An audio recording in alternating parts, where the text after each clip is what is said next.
अधीनताएं होते हैं, एक दूसरा हमें अधीन करता है और एक के अधीन हम होते हैं।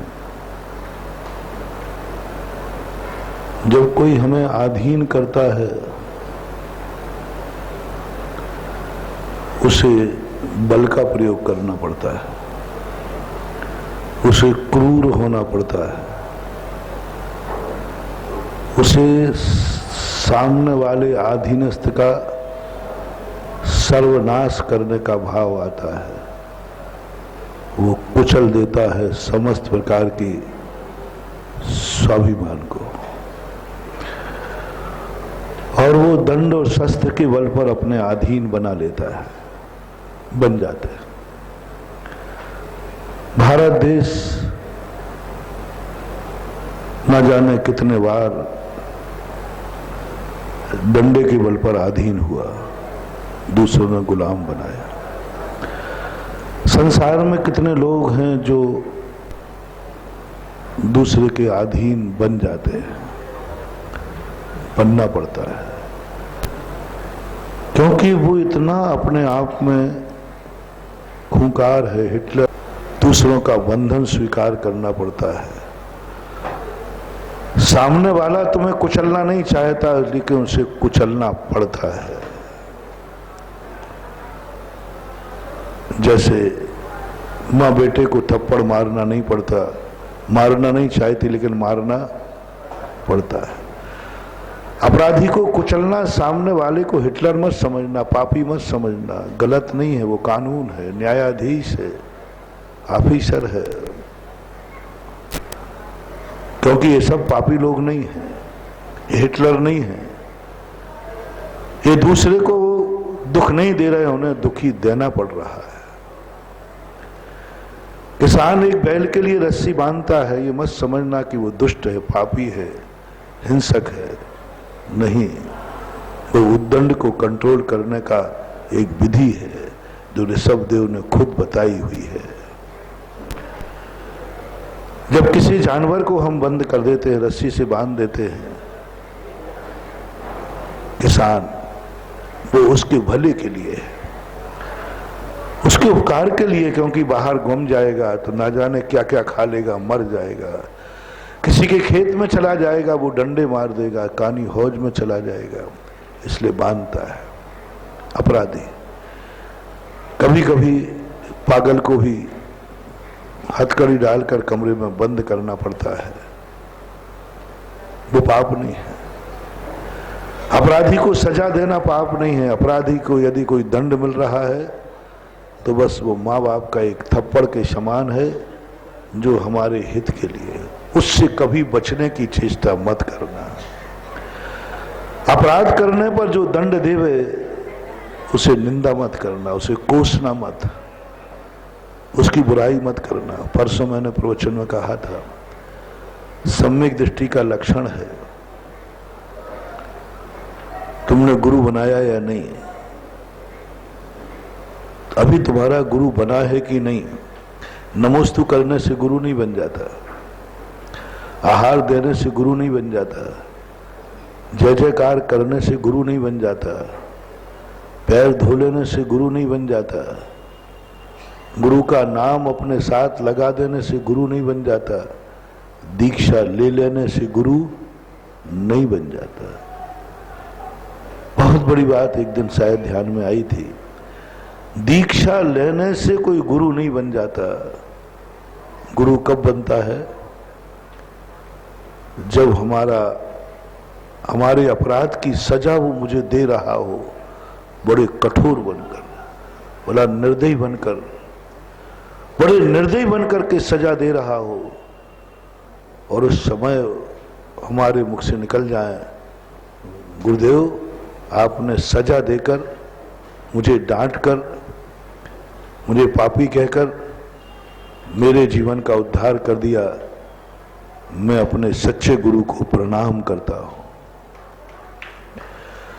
उस समय नहीं जिस समय माँ बाप तुम्हें पाल रहे हैं, दूध पिला रहे हैं, वो माँ बाप बेटा बनने का लक्षण नहीं है।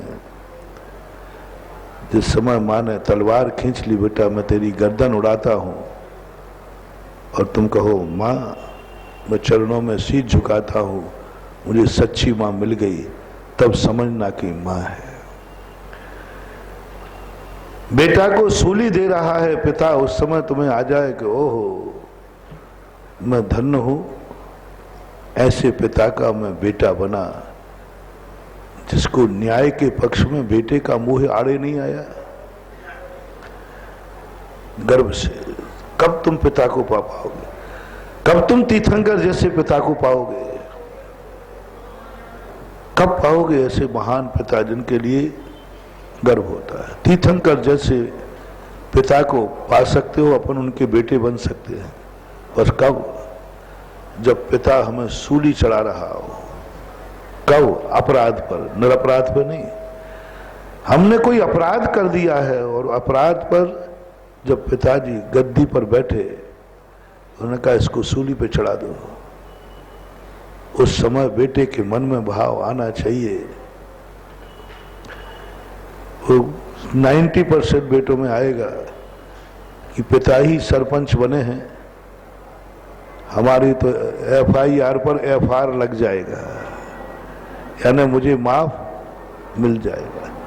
अपराध करने पर यदि तुम्हारी ये इच्छा जाग रही है कि मेरे पिताजी मुझे माफ कर देंगे, क्योंकि मेरे पिताजी तो जज हैं, मेरे ब्याई जी तो जज हैं, मेरा बेटा ही तो जज है, मेरा ही व्यक्ति तो है, अब मैं केस जीत जाऊंगा, समझ लेना तुम्हारे लिए अब ऐसा बीज बो लिया जो तुम्हारा पिता पापी, अन्यायी, दुराचारी, सर्व दुर्गुण संपन्न मिलेगा। क्योंकि एक बार तुम्हारे मन में भाव आया था कि ये जो केस है मेरा, ये मेरा केस गलत है, मैं अपराधी हूं, लेकिन चूंकि मजिस्ट्रेट अपना है, SP साहब अपने हैं, कलेक्टर साहब अपने हैं, अपनी तो है सब, कोई चिंता नहीं है, ये सब अपने ही है, इसलिए मैं कोई भी अपराध कर दूंगा तो मेरी FIR दर्ज नहीं होगी। बहुत बड़ा खतरा तुमने मोल ले लिया है। यानी अपने व्यक्ति को तुम किसका समर्थन करा रहे हो? न्याय का कि अन्याय का? पुण्य का कि अपराध का? ये भाव आता है कि नहीं? बहुत आता है, बहुत आता है। जब अपना व्यक्ति कुछ आ जाता है किसी ओहदे पर, बड़े पर, तो अपने पाप करने के भाव बढ़ जाते हैं। आप लोगों को तो अक्सर कर मालूम है, चिंता मत करना, वहां चौकीदार पर अपनी बॉस बैठा है, 2 नंबर की गाड़ी निकल जाएगी। मैंने जब इस पर विचार किया कि अपने व्यक्ति जब किसी बड़े ओहदे पर बैठा हो और हमारे अंदर अपराध करने का भाव जाग रहा हो, और ये भाव और जाग जाए कि अपना व्यक्ति बैठा है, अपना कुछ बिगड़ने वाला नहीं है, थानेदार साहब अपने ही FIR लिख रहे हैं, ऐसे भाव का क्या बंद होगा? ऐसे भाव का बंद एक ही होगा, अब तुम्हारा जन्म ऐसे पापियों के बीच में होगा जो अन्यायी, दुराचारी, पापी, क्योंकि एक बार तुमने अपने लोगों से पाप का समर्थन मांगा था, अपने लोगों से अन्याय का समर्थन मांगा था, अपने लोगों को अन्याय कार्य करने के लिए बाध्य किया था। इसका परिणाम है कि तुम्हारा पड़ोसी अन्यायी, तुम्हारे माँ बाप अन्यायी, तुम्हारा भाई तुमसे अन्याय करेगा, तुम्हारी पत्नी तुमसे अन्याय करेगी, तुम्हारा बेटा तुमसे अन्याय करेगा। तुम इतने अंदर से ग्लानि, महाराज मैं क्या करूं, मेरा बेटा मुझे धोखा दे रहा है, बेईमानी करता है, झूठ बोलता है, मेरी पत्नी होकर के मुझे धोखा दे रही है, मेरे भाई ब्याई जी देखो सब जो सब के सब धोखा दे रहे हैं, सब मुझे परेशान कर रहे हैं, अन्याय कर रहे हैं मेरे ऊपर। महानुभाव एक मंत्र दे रहा हूं, चिंतन करना। कभी हमने पूर्व भाव में अपनों से कभी अन्याय करवाया होगा, अन्याय का समर्थन मंगवाया होगा, उस अपराध की सजा है कि आज कोई भी हमारे पक्ष में नहीं है। साधु चिंतन करता है, चिंता नहीं करता। सज्जन पुरुष चिंता नहीं करते, चिंतन करते हैं। मैं कभी चिंता नहीं करता, मैं चिंतन करता हूं सदा। कोई भी घटना घटती है मैं सोचता हूं क्यों घटी, कारण क्या है। बिना कारण के कभी कार्य होने वाला नहीं है। जब घटना घट रही है तो हमारे मन में एक चिंतन करने में आया कि कौन सा अपराध। कोई भी दुख देख करके मैं तुरंत दुख की तरफ कम जाता हूं, ये दुख का कारण क्या है। मैं आयुर्वेदिक डॉक्टर हूं, एलोपैथिक नहीं। एलोपैथिक जाता है बीमारी पर, कौन सी बीमारी है दवाई दो, किससे बीमारी हुई, एलोपैथिक माथा बोड़ी में नहीं पड़ता, वो तो क्या लेना देना है अपन को तो। और आयुर्वेदिक वाला बीमारी पे नहीं जाता, इस बीमारी का कारण क्या है। सेम जैन दर्शन ऐसे ही है। जैन दर्शन ने ये नहीं कहा भूख लगी तो जाओ मंदिर में रोटी मांगो, उन्होंने कहा नहीं, ये रोटी की जरूरत क्यों पड़ गई है छुदा। तो बोले इस रोटी की जड़ कौन है, बोले छुदा रोग विनाश न है। रोटी नहीं चाहिए मुझे, तो बीमारी चाहिए। मुझे कोई भोग विलासता काम की वस्तु नहीं चाहिए, बस मेरे बेकार भाव खत्म हो जाए, काम बाण विध्वंस न आए। बड़ी गजब की चीज है, बड़ी गजब की चीज है। जैन दर्शन ने तुम्हें इतना स्वतंत्र बनाने का प्रयास किया कि तुम्हें क्या क्या चीजों की जरूरत है, ये चीजों की क्यों जरूरत पड़ रही है, मैं उस इच्छा का ही निरोध किए देता हूं। इच्छा निरोधो तपा। इच्छाएं ही नहीं होंगी तो तुम्हें दूसरे के सामने गुलाम नहीं बनना पड़ेगा। लो मैं इच्छाएं खत्म करता हूं, इच्छा निरोधो तपा कर दिया, इच्छा को ही समाप्त कर दिया। इच्छाएं मेट दो, तुम भगवान से रोटी मत मांगो, क्षुधा रोग मेट दो। ये बहुत बड़ा सोच। देसी वैद्य यही कहता है कि तुम बीमार हुए, पहले मुझे सोचने तो दो आप बीमार क्यों हुए। कारण को हटाए बिना कार्य निरंतर होता रहेगा। इसलिए तुम्हें विचार करना है कि ये मुझे क्यों हुआ, चिंतन किया करो। जब भी कोई अशुभ कर्म तुम्हारे उदय में आवे, अपाय विषय विपाक विषय धर्म ध्यान किया करो। ऐसा विपाक विषय धर्म ध्यान किया करो कि ओहो सजा मांगने के लिए हमारा मन कर जाए। कभी तुम्हें खुशी हो जाए एक बार जिंदगी में महानुभाव। अपराध करने पर अपना व्यक्ति गद्दी पर बैठा है और तुम कहना हे भगवान, तुम नरियल चढ़ाना, भगवान मेरा व्यक्ति गद्दी पर बैठा है और ये मेरे को बहुत चाहता है, ये मेरे विरुद्ध में न्याय नहीं देगा भगवान, अनर्थ हो जाएगा। बस भगवान मैं आपसे प्रार्थना करता हूं, तुझे भी मालूम है कि मैंने अपराध किया है, बस मेरा बाप मुझे माफ न कर देवे, मेरा बाप मुझे माफ न कर देवे। ये प्रार्थना लेकर तुम कभी भगवान के चरणों में चले जाना। मुझे माफ नहीं होना चाहिए, आज मुझे सजा मिलना चाहिए, मैंने अपराध किया है। बंधु तुम्हारे ऐसा पुण्य कर्म होगा जहां तुम जन्म लोगे हर व्यक्ति तुम्हारे साथ न्याय करेगा। बेटा तुम्हारे पक्ष में, पत्नी तुम्हारे पक्ष में, माँ बाप तुम्हारे पक्ष में, पड़ोसी तुम्हारे पक्ष में, यहाँ तक कि गुरु महाराज तुम्हारे पक्ष में, यहाँ तक कि जिनेन्द्र देव भी तुम्हारे पक्ष। क्योंकि तुमने एक बार क्या भावना भाई थी, जब मैंने अपराध किया है तो मेरा व्यक्ति एसपी है भगवान, वो रिपोर्ट नहीं लिखेगा, मेरा ब्याई जी तो है। तुम किस लिए आओगे मंदिर श्रीफल लेके? महाराज जी वो थोड़ा टेढ़ा ब्याई जी है, क्योंकि आजकल सुधा सागर का भक्त बन गया है। वो कृष्ण सुधा सागर महाराज ने प्रवचन में कह दिया, अन्याय के समय में अपनों को भी नहीं छोड़ना, और कहीं उसका दिमाग सनक गया तो भगवान वो दे देगा सूली। बहुत सनकी है वो और सिद्धांतवादी है वो। उसके मन में धारणा बन गई कि अपराधी कोई भी हो मैं सजा दूंगा। हे भगवान थोड़ा सा उसकी अकल ठिकाने रखना। मैं बोलो ना क्या क्या करते हो, सब करते हो, बस से दंड। और तुम्हें आ गया भगवान, वो बहुत चाहता है मुझे, वो नरक चला जाएगा मेरे खातिर, दुर्गति चला जाएगा मेरे खातिर, जेल चला जाएगा मेरे खातिर, लेकिन वो कभी मेरे विरुद्ध में FIR नहीं लिखेगा। और मैंने अपराध तो किया है, और वो मुझे जेल नहीं देगा, नौकरी जाएगी तो जाएगी।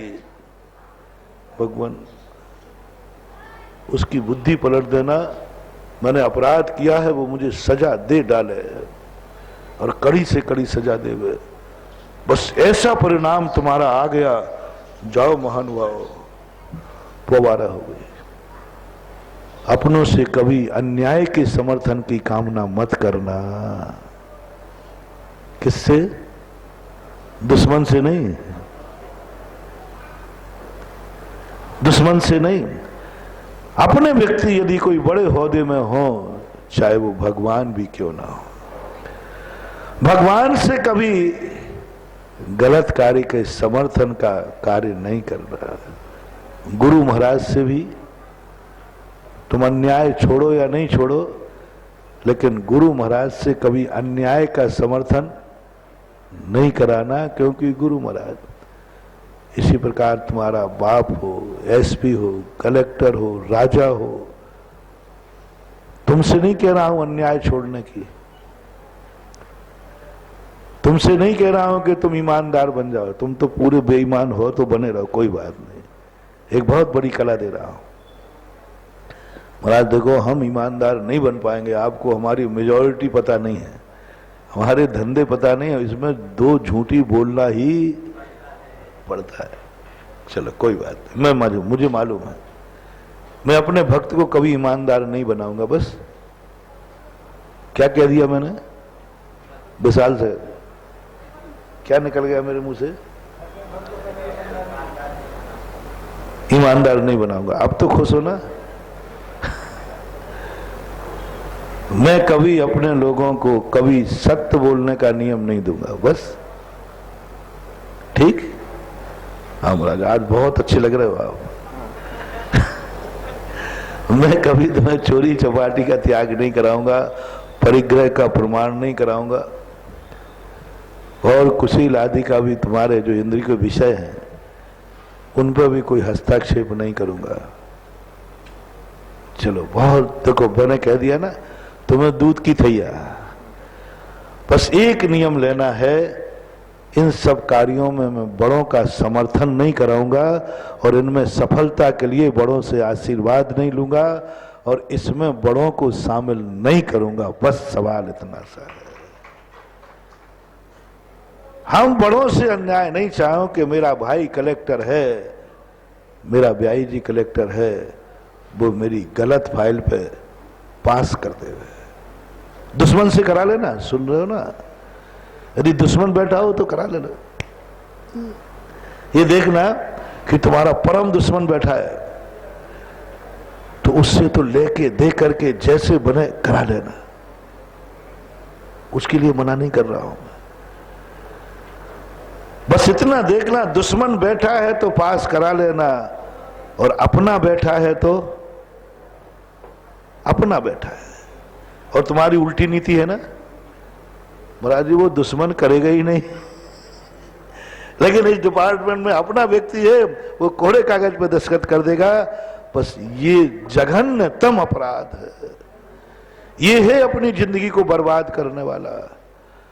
हमने बेईमानी की है, इससे इतने बर्बाद नहीं हो गए।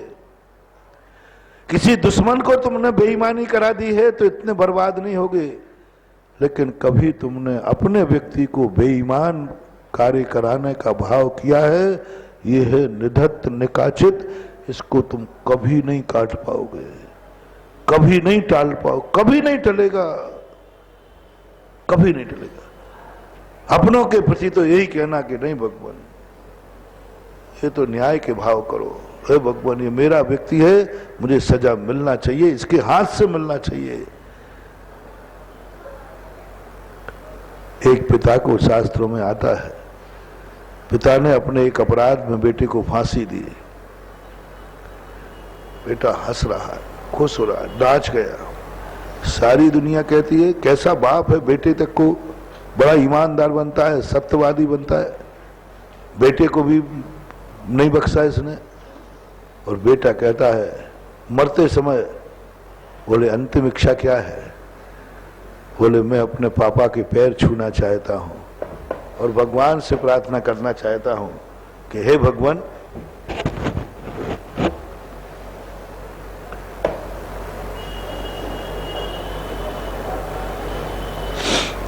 संसार में जब भी मेरा जन्म हो मुझे ऐसे ही पिता मिले।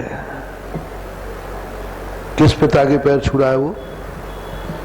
जिसने अपराध पर बेटे को फांसी दे दी। फांसी के समय अंतिम इच्छा पूछी गई तो उसने कहा कि मुझे जन्म जन्म तक ऐसे पिता मिले और हे भगवान, सारे जगत के पिता ऐसे हो जाएं। सोचो कभी ऐसा हो तो क्या हो। सारे जगत के पिता ऐसे हो जाएं कि बेटा भी अपराध करे तो उसे फांसी चढ़ाने लग जाए, तो बोलो रावण राज जाएगा कि राम राज?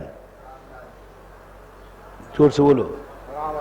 है तो मैं भी भाऊं कि भगवान करे संसार के हर बाप बेटे का बाप है। करो, हिम्मत करो, हिम्मत करो। उसने कहा जन्म जन्म तक मुझे मरने का कोई गम नहीं है। मुझे गर्व है कि सारी दुनिया में मैं अपने बाप को, मजिस्ट्रेट की आवाज पर मुझे सूली चढ़ रही है। ना जाने कितने पापी को दुनिया के लोग सूली देते हैं। मैं वो भाग्यशाली हूं जो मेरे पिता ने मेरे अपराध की सजा सुनाई है, सूली। पिता के हाथ से सूली पर चढ़ना बुरी बात नहीं है, गर्व की बात है। किसने चढ़ाया सूली पे? किसने आदेश दिया? आज सारी दुनिया में बोलो पिता की जय जयकार होगी कि निंदा होगी? बोलो ना, क्या होगी? लोग क्या कहेंगे? ओ ऐसा बाप जिसने बेटे को भी, उस बेटे ने कहा मेरे कारण से, मेरे इस अपराध ने, मैंने अपराध किया है, वे पक्का बात है, लेकिन मैंने अपने पिता को सारी जगत की दृष्टि में उठा दिया है, ये मेरा भाग्य है। मुझे अपने अपराध का कोई गम नहीं है, मुझे अपराध की कोई गम नहीं है। मुझे खुशी है कि मेरे अपराध से मेरे पिताजी ने मुझे सूली दे दी। इस कारण से मेरे पिताजी सारे जगत में ईमानदार की शिखर पर पहुंच गए हैं। ये गर्व है। अच्छा हुआ मैंने ये अपराध किया। गजब का कंसेप्ट दे रहा हूं महानुभाव। अच्छा हुआ कि जो मैंने अपराध किया। यदि मैं अपराध नहीं करता तो पिताजी को ईमानदारी का सर्टिफिकेट नहीं मिलता, क्योंकि दुनिया को सजा तो सब दे देते हैं। ओहो मैंने कहा अपराध अच्छा किया, भगवान मेरे अपराध बहुत अच्छा किया, इससे मेरे पिता की शान बढ़ गई, इज्जत बढ़ गई। सारी दुनिया कहते ऐसा ईमानदार नहीं देखा जिसने अपने बेटे को भी सूली पे चढ़ा दिया। भगवान मुझे कोई अपराध की ग्लानि नहीं है, मुझे सजा की ग्लानि नहीं, बस मैं मरने के पहले अपने पिता की इज्जत बढ़ा के जा रहा हूं। बोलो ऐसे व्यक्ति की गति दुर्गति सदगति। जल्दी अपराधी है, अपराध किया है और फांसी चढ़ रही है। अब बोलो कहां भेज? अपराधी है, ध्यान रखना, निरपराधी नहीं है, ओरिजिनल अपराधी है। अपराध किया है, फांसी अपराध पे ही मिल रही है, लेकिन इसको कहां भेजें? आप सबकी राय क्या है? बोलते नहीं हो। अपराधी है महाराज,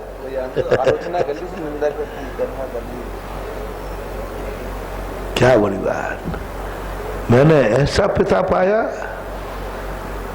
मैंने ऐसा पिता पाया जो जब न्याय की बात आई तो मुझे भी सूली पर चढ़ा दिया।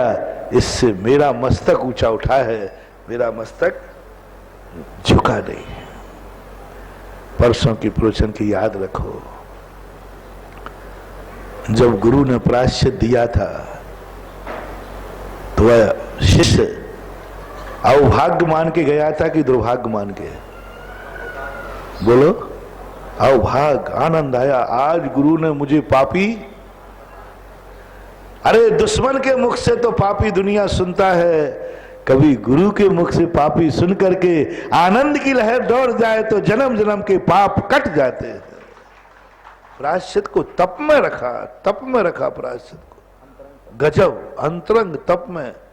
पापी का प्रायश्चित तप है। बताओ कैसे अन्याय है, समझ में नहीं आया मुझे।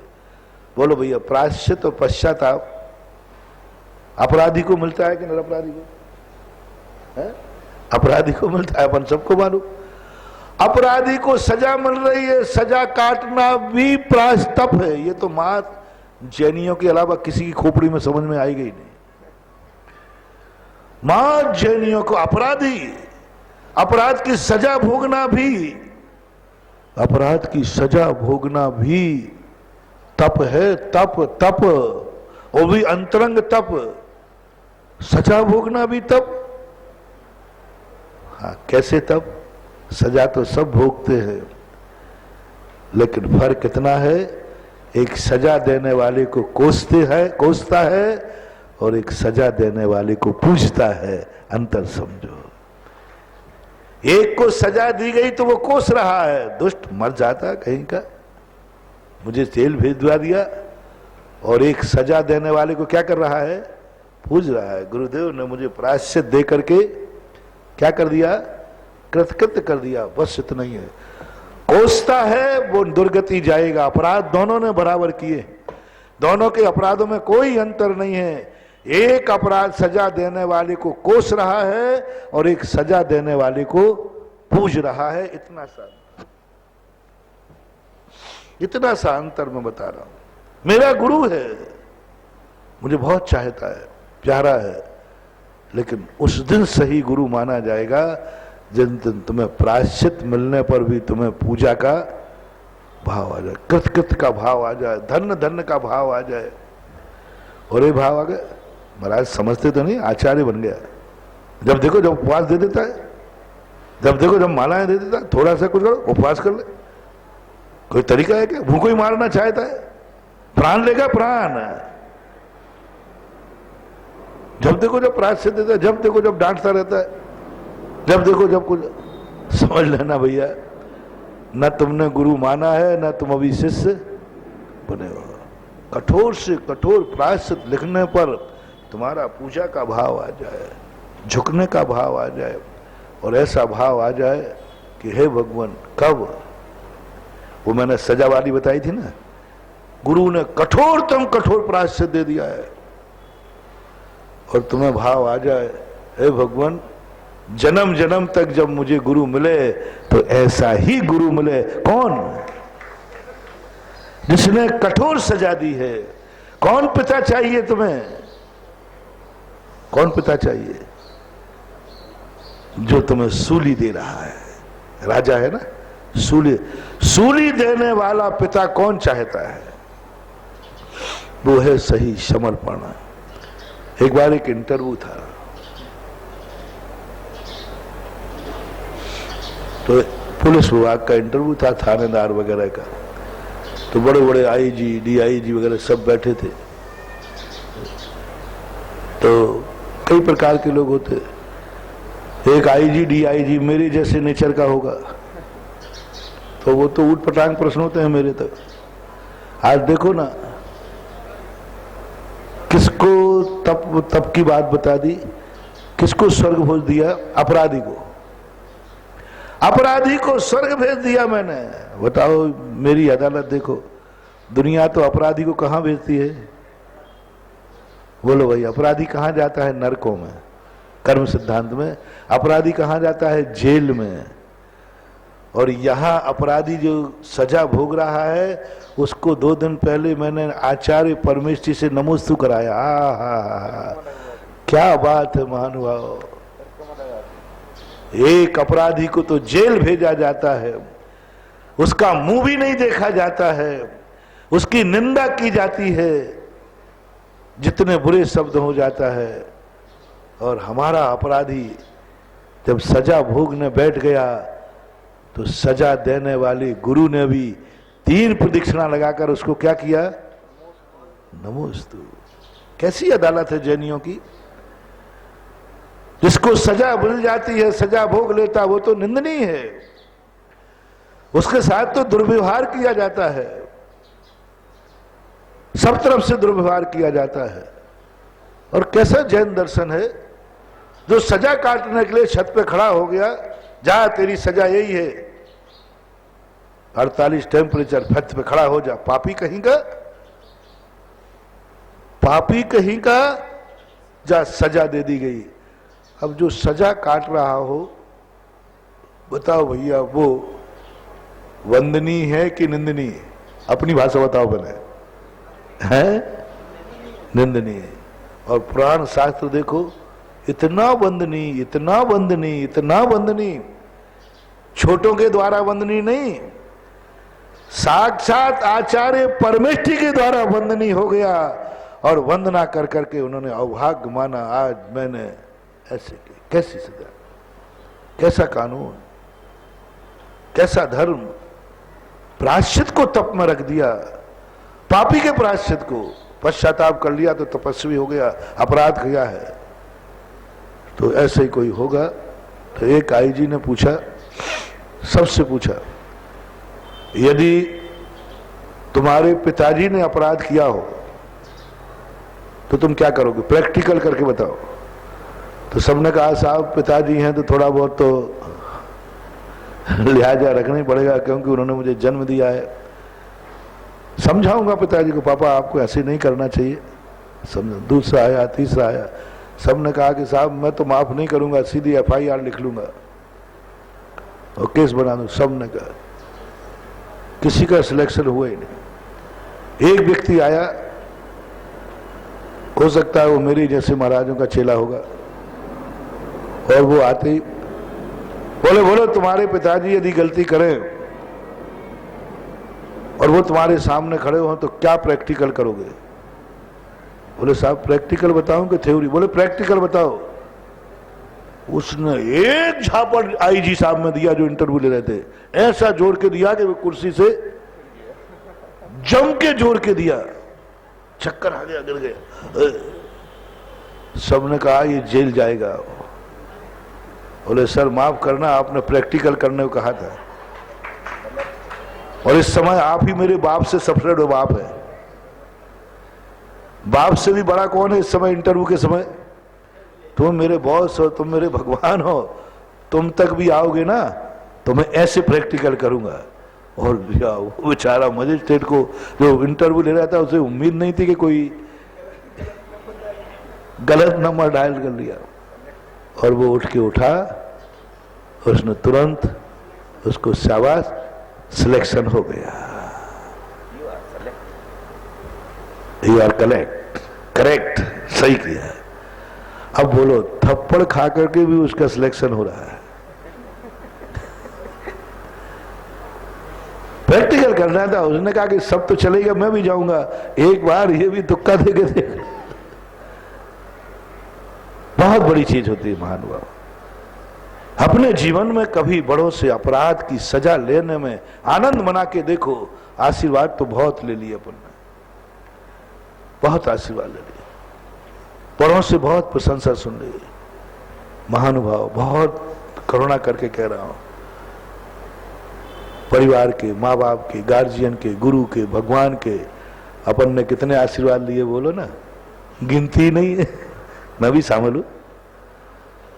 कितनी अपन लोगों की प्रशंसा की माँ बाप ने। जन्म से ही कह रहा है राजा बेटा, ओ जितने लायक भी नहीं थे नालायक, और कह रहा है राजा बेटा। अभी कपड़े में गंदगी कर रहा है और मां क्या कह रही है राजा बेटा। प्रशंसाएं खूब सुनी अपन ने, आशीर्वाद भी खूब लिए, अपनी चिंताएं भी खूब किए।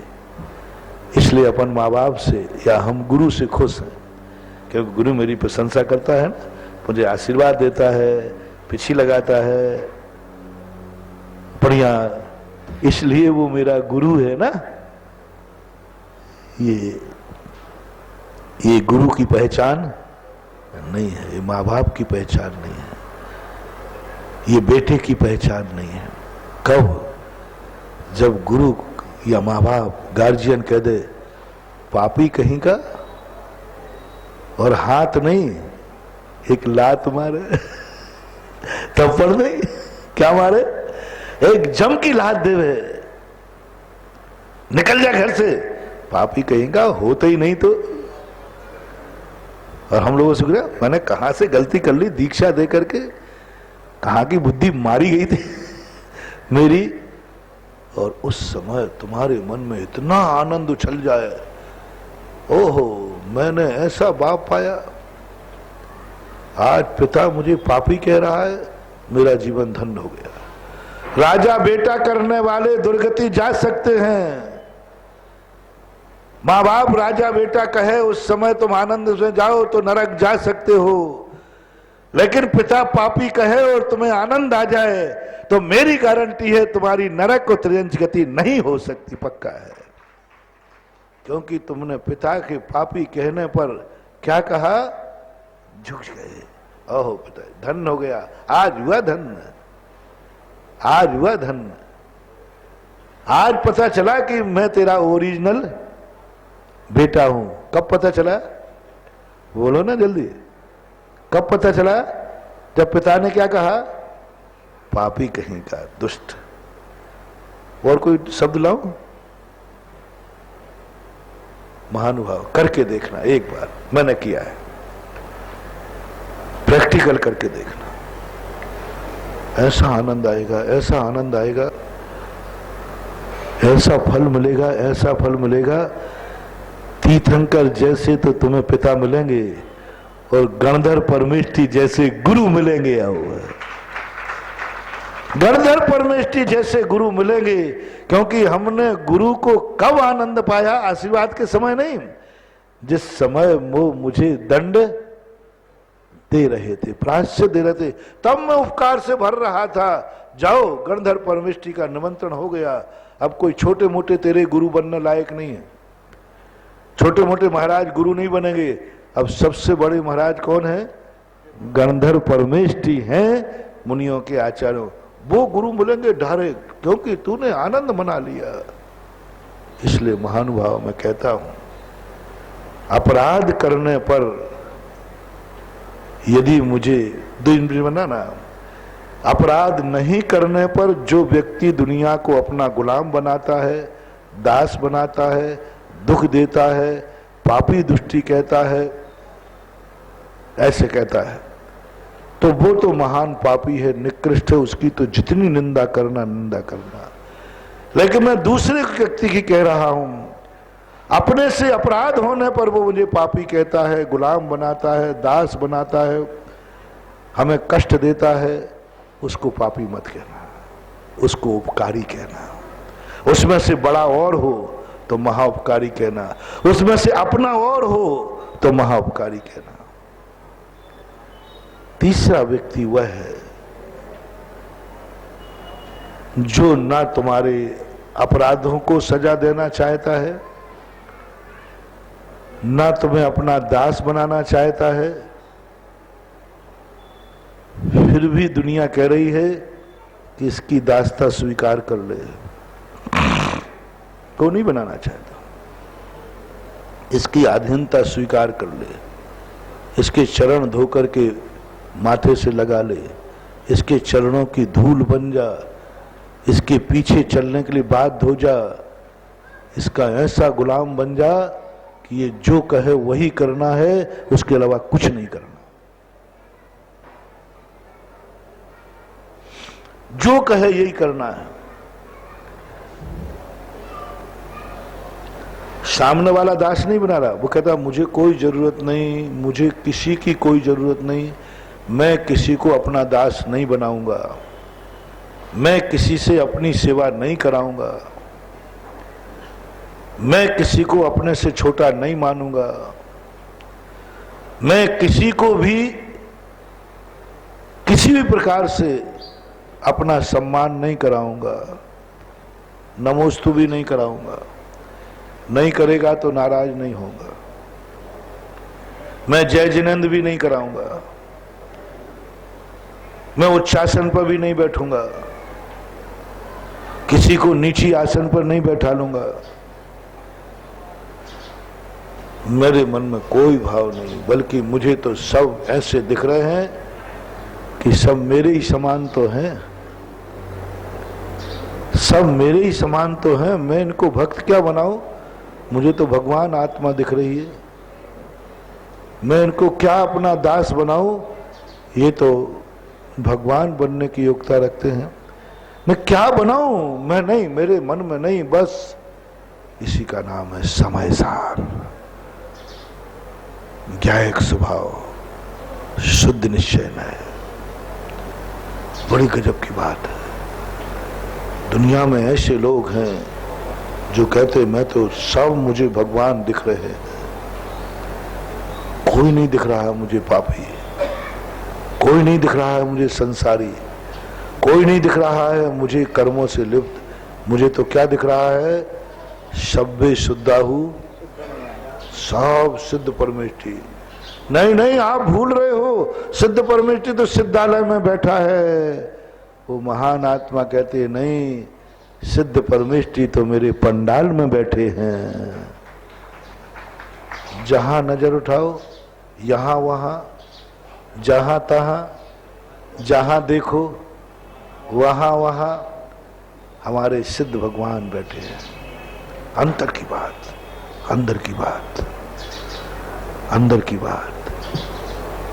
ग्राहक को दिखता है बनी हुई मूर्ति और बना हुई मूर्ति, शिल्पी को दिखता है बनी हुई मूर्ति और बिना बनी मूर्ति में शिल्पी की दृष्टि में कोई अंतर नहीं है, कोई अंतर नहीं है। यदि दो, एक पत्थर रखा हुआ और एक मूर्ति रखी हुई है, अपन जाके कहेंगे ये मूर्ति दे दो, ये ठीक है, शिल्पी का ले जाओ और कल जाना वो मूर्ति, उससे कोई फर्क नहीं पड़ता। शिल्पी के लिए बिना बनी हुई मूर्ति और बनी हुई मूर्ति में कोई अंतर नहीं है। वो बिना बनी हुई मूर्ति कितने की है? वगैरह मजदूरी कम कर लो, बाकी उतना ही की है। 1 लाख रुपए की बनी हुई मूर्ति है और बिना बनी हुई मूर्ति, बोले मजदूरी कम कर लो 10,000 की। बोले पत्थर 10,000 का, बोले तुम्हें पत्थर दिख रहा है, मेरे लिए तो मूर्ति है। अपने लिए पत्थर है लेकिन शिल्पी के लिए तो मूर्ति है।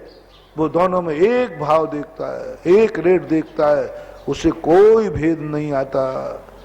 ऐसे ही बंधु ज्ञायक स्वभावी होते हैं। सिद्ध भगवान में और चींटी में, निगोदिया में, कुत्ते में, बिल्ली में, सूकर में, पेड़ में, पौधे में एक ज्ञायक भाव, कोई अंतर नहीं। उतर गया अंतर चेतना में, उतर गया अंतर चेतन। कपड़े को भेद दिया उसने, पर्याय को भेद दिया उसने, शरीर को भेद दिया उसने, कर्म को भेद दिया उसने, सीधा आत्मा के पास पहुंच गया, सीधा डायरेक्ट आत्मा के पास। कर्म रहा ही नहीं उसके पास। बोलते कर्म तो छिलका था, अलग कर दिया। पन्नाए घितब्बो, ये जितने आवरण थे किससे उसने क्षय कर दिए? पन्नाए चिन्ह परम पैनी सुबुद छैनी डार अंतर भेदिया वर्णादि अनुरागादित निज भाव को न्यारा किया। कितनी बड़ी बात पंडित जी साहब ने लिखी। जिन परम पैनी सुबुद छैनी, कौन सी छैनी? सुबुद, प्रज्ञा है। उसी कुंद कुंद भगवान की गाथा का अनुवाद है पन्ना एक हितब्बो। प्रज्ञा के द्वारा अभी कुछ उतारा नहीं है, मात प्रज्ञा के द्वारा उसने कहा कपड़ा हट गया, कर्म हट गए, शरीर हट गया, रूपातीत ध्यान में चला गया। अभी कहां? अभी तो केवल ज्ञान ही नहीं हुआ, अभी तो शुद्ध उपयोग में प्रवेश करा रहे हैं पूज्य कुंद कुंद भगवान। अभी तो कहां केवल ज्ञान नहीं हुआ, अभी शुद्ध हुआ ही नहीं। फिर कैसे निज भाव को न्यारा किया? सिद्ध भगवान का न्यारकपना तो समझ में आता है महानुभाव, कि उन्होंने शरीर छोड़ दिया, कर्म छोड़ दिया और चले गए। उन्होंने आत्मा को और शरीर को क्या कर दिया? अलग कर दिया। यहां तो मुनिराज की दशा वर्णन कर रहे, जो अभी शरीर सहित हैं, कर्म सहित हैं, फिर भी निज भाव को न्यारा किया। वर्णादि अनुराग आदि से निज भाव को न्यारा किया। जब तक हम कीचड़ में बैठ करके शुद्ध का अनुभव करना है, कर्म और न कर्म के बीच में कब प्रज्ञा के द्वारा भेदन कर दो। ये मान लो कि रूपातीत ध्यान में क्या कहा सुखचंद महाराज ने, बन जाओ मुनि, छूट गया घर, छोड़ो सब घर। अभी कुछ नहीं छूटा, घबराना मत, सब छूट गया, कुछ नहीं मेरे पास, मैं दिगंबर मुद्रा हूं। अब शरीर धीरे धीरे आठों कर्मों को हृदय कमल के अंदर स्थापित 8 कर्मों को बुला और एक एक को नष्ट कर। और जैसे एक एक कर्म नष्ट होगा, बोले शरीर को नष्ट कर दे, देख जलता हुआ शरीर को देख, नीचे राख गिर रही है क्षीर सागर में राख गिर रही है, और फिर देख ये आत्मा देहातीत होकर के जा रहा है। और आंख खोलो तो सबको ज्यों का त्यों पन्नाए घितव्यो। पहले ज्ञान छेनी के द्वारा भेदन करो, वहां तक पहुंचो। चक्र विहू का भेदन करने वाला पहले नक्शा में भेदन करता है। किसमें करता है? वो पहले नक्शा बनता है, कहां से घुसना। पहले शतरंज वाला जो होता ना, जितने बड़े बड़े राजा थे इनको पढ़ाई में शतरंज थी, कोष में होती थी शतरंज। और शतरंज का अर्थ क्या था? जो तुम्हें युद्ध लड़ना है पहले शतरंज में लड़ो, उसमें सब है, हाथी है, घोड़ा है, प्यादे सब है, यहां लड़ो, यहां रास्ता ढूंढो, कैसे ढूंढते हो। बस यही शतरंज का खेल हमारे मोक्ष मार्ग में है। मोक्ष तो बाद में मिलेगा, पहले प्रज्ञा के द्वारा मोक्ष जाओ, प्रज्ञा के द्वारा रास्ता खोजो, प्रज्ञा को अपने ज्ञान में लाओ, और प्रज्ञा के द्वारा शरीरातीत होकर के अपने आत्मा का अनुभव करो। वो प्रज्ञा की तरफ यदि आप पहुंच गए, ओहो, ज्ञायक स्वभाव, ज्ञायक स्वभाव, ज्ञायक स्वभाव। ज्ञायक स्वभाव का अर्थ ये नहीं है, ज्ञायक स्वभाव का अर्थ ये नहीं है कि सब भूल जाओ। ज्ञायक स्वभाव का अर्थ है सबको शुद्ध समान मानो। ज्ञायक स्वभाव का अर्थ नहीं है कि सबको निगोदिया मानो। हाँ, ज्ञायक स्वभाव के 2 अर्थ है। एक दुखी आदमी कहता, महाराज जी मैं दुखी हूं, हे भगवान, मैं सब संसार को दुखी देख रहा हूं, मैं पापी हूं, सबको पापी देख रहा हूं, मैं क्रोधी हूं, सबको क्रोधी देख रहा हूं। ये भी तो ज्ञायक भाव है। क्यों? आपने कहा महाराज सबको बराबर देखो, तो मैं कसाई हूं तो सब कसाई हैं। और कसाई हो, सुन रहे हो ना? बोले महाराज आपने कैसे कसाई? इस समय मुझे निश्चय नय का ज्ञान हो गया है। निश्चय ने कहा है कि किसी में भेद नहीं करना, तो आपने हमें कसाई क्यों कहा? क्योंकि मैं कसाई हूं ना। निश्चय ने क्या कहता है? भेद नहीं करो, भेद मत करो। तो हम कसाई में भेद नहीं कर रहे। इसका अर्थ मैं कसाई हूं तो भगवान भी भेद नहीं करना, ध्यान रखना। निश्चय ने क्या कहा? भेद मत करना। मैं कसाई हूं तो सब कसाई, भगवान भी बोले वो भी कसाई, अलग से थोड़ी आएंगे। मैं पापी हूं तो भगवान भी पापी, सारी दुनिया पापी। मैं रागी देसी हूं। यदि ऐसा उल्टा निश्चय नहीं लगा लिया जाए तो क्या होगा? बोलो भाई, बोलते नहीं हो। सीधा 7 को नरक मिलेगा, क्योंकि तूने अभेद में भगवान को भी लपेट लिया कि मैं पापी तो भगवान भी पापी है, मैं कसाई तो भगवान भी कसाई, सब कसाई हैं। बहुत बड़ी बात है। मैं पापी तो जगत पापी, ऐसी भावना करने वाले को सदगति होगी कि दुर्गति है? अब देखना, ये तो हुआ।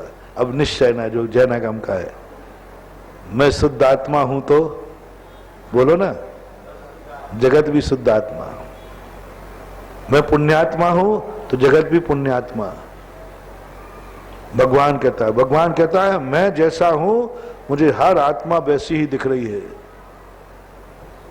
ऊंचा बैठ करके नीचे को अपने समान मानना, सदगति पाना है, और नीचे बैठकर ऊपर वालों को भी अपने समान मानना ये दुर्गति का कारण है। मंत्र लो, ऊपर बैठ करके नीचे वालों को अपने समान मानना सदगति का कारण है, और नीचे बैठकर ऊपर वाले को भी अपने समान मानना दुर्गति का कारण है। दोनों की प्रोसेस में कोई अंतर नहीं है। शुद्ध निश्चय नहीं कहता है कि नहीं, मुझे सब भगवान आत्मा दिख रहे हैं, सब चेतन दिख रहे हैं। धर्मराज कहता है मुझे कोई दुर्जन दिख ही नहीं रहे, सब सज्जन दिख रहे हैं गुरुदेव।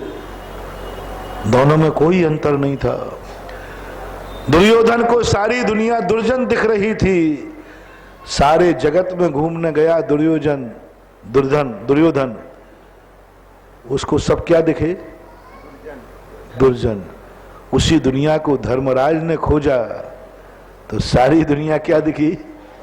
सज्जन। दुनिया वही थी कि अलग अलग? बस ये है हमारा जैन धर्म। जैन धर्म कहता है कि तुम वो आंख लगा लो जिससे दुर्जन भी तुम्हें सज्जन दिखने लग जाए। दुर्जन के प्रति भी तुम्हारा क्रोध नहीं भड़के। दुर्जन क्रूर कुमार्ग रथों पर क्षोभ नहीं मुझको। सज्जन पर नहीं, सज्जन पर तो क्रोध करना ही नहीं, ये कोई बड़ी बात नहीं है। ये कौन सी बड़ी बात है? महाराज मुझे सज्जन पे कभी क्रोध नहीं आता। फिर और दुर्जन को तो ऐसा लगता है मार के फेंक दो। क्षमा धर्म कहता है मामला गड़बड़ है। सज्जन पर तो किसी को क्रोध आते नहीं, दुर्जन पर क्रोध नहीं आवे। दुर्जन क्रूर कुमार्ग रथों पर क्षोभ नहीं मुझको आवे। कितनी कठिन परीक्षा है। भगवान को अपने समान मानना, देखो भजन में कितनी भूल है। जो मैं हूं वह है भगवान। यही मैंने, इसलिए मैं इस भजन के लिए जब आता है तो वो यही व्यक्ति है कि मैं दुर्जन हूं तो सारा जगत, मैं पापी हूं तो सारा जगत। मैं दुर्जन था तो दुर्योधन को क्या दिखा? दुर्जन दिखा। ये भजन यही दुर्योधनों का भजन है। जो मैं हूं वह है भगवान। अरे थोड़ा चुल्लू भर पानी में डूब जा रे, तू क्या है और तू जो है वह भगवान है। क्या शब्द कहा उसमें? जो मैं हूं वह भगवान। कौन बोल रहा है? एक पापी बोल रहा है मैं जो हूं वही तो भगवान है। अनर्थ हो जाएगा, अनर्थ हो जाएगा। अपने समान यदि अपन भगवान को मान लेंगे तो मैंने पहले ही कहा, नीचे बैठ करके बड़ों को अपने समान मानना किसका कारण है? दुर्गति का कारण है। अपन संसारी हैं, संसार में रहते हैं। अपन को कभी भगवान को अपने समान नहीं मानना, कभी नहीं मानना। जब जब अपन लोग अपने को भगवान के समान मानेंगे अपनी दुर्गति होगी होगी होगी। क्योंकि अपन कौन है? अपने अनुभव में क्या आ रहा है? इन शास्त्रों की बातें छोड़ देना, पोथियों की बातें छोड़ देना। अपन कौन है? क्या आ रहा है? और तू भगवान को अपने में घसीट रहा है, भगवान को घसीट रहा है। कहां दुर्गति जाएगा रे? जो मैं हूं वह है भगवान। बंधुओं ये शब्द को पलट दो। कभी भूल कर नियम ले लो, हम अपने समान कभी बड़ों को नहीं मानेंगे। छोटों को नियम दे रहा हूं। हम सब छोटे हैं, सिद्ध भगवान के नीचे सब छोटे हैं। सिद्ध भगवान से नीचे जो कुछ है सब छोटे हैं। सबको एक सामूहिक उपदेश आज दिया जाता है। इसको गुरु मंत्र मानकर, जिनवाणी का मूल मंत्र मान के जाना। जब जब हम जिससे छोटे हैं, हम बड़ों को कभी अपने समान नहीं मानेंगे, अपने समान नहीं मानेंगे। कभी मत मानना बंधु, अपने समान उनको कभी मत बैठालना। थोड़ी सी देर के लिए तुम मुझे अपने समान मान लो ना। महाराज जी आप भी मेरे ही समान हैं, तो आप महाराज जी नीचे और आ जाओ या तुम ऊपर आ जाओ। बराबर का आदमी कहां बैठता है?